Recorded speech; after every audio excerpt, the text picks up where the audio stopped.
আসসালামু আলাইকুম।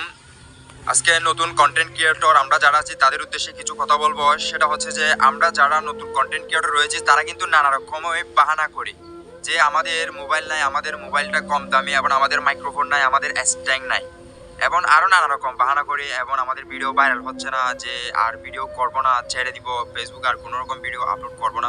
তাদের উদ্দেশ্য বলি ভাই, যারা আজকে ভাইরাল হয়েছে তাদের তাদের ইতিহাসগুলো পড়ে দেখেন এবং তাদের আইডিতে ঘুরে দেখেন। আমি কিন্তু এই ফেসবুকে যখন প্রথমে কাজ শুরু করেছি তখন কিন্তু অন্যজনের ভিডিও আপলোড করতাম, এবং বিশেষ করে ওয়াজ মাহফিল আপলোড করতাম। তখন আমি আইবিএম টেকনোলজি যে ভাইটা রয়েছে তাহাকে আমি গুরু মনে করি আমার। তাকে যখন একদিন মেসেজ দিলাম, সে আমাকে বললো, ভাই এগুলো তো করে কোনো লাভ নাই, এগুলোর কোনো ভবিষ্যৎ নাই, আপনি কি করেন আমার মতো টেকনোলজি ভিডিও আপলোড করেন।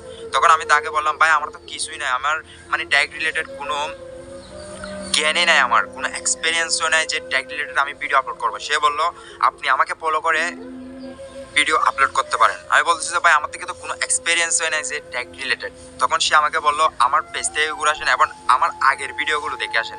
তখন আমি তার আগের ভিডিওগুলো দেখে খুবই অবাক হয়ে গেলাম যে তার আগের ভিডিওগুলো কোথায় আর এখনকার অবস্থা আগের অবস্থা। সে কিন্তু একটা নর্মাল মোবাইল দিয়ে তখন ভিডিও করছিল এবং খুবই অল্প থেকে সে শুরু করেছিল, এবং তার এই এগিয়ে যাওয়া দেখে আমি উৎসাহিত হয়েছি। সো কেউ ব্যাঙ্গে পড়বেন না, আল্লাহর উপর ভরসা রাখুন এবং চালিয়ে যান, দেখবেন আপনি একদিন সফল হবেন।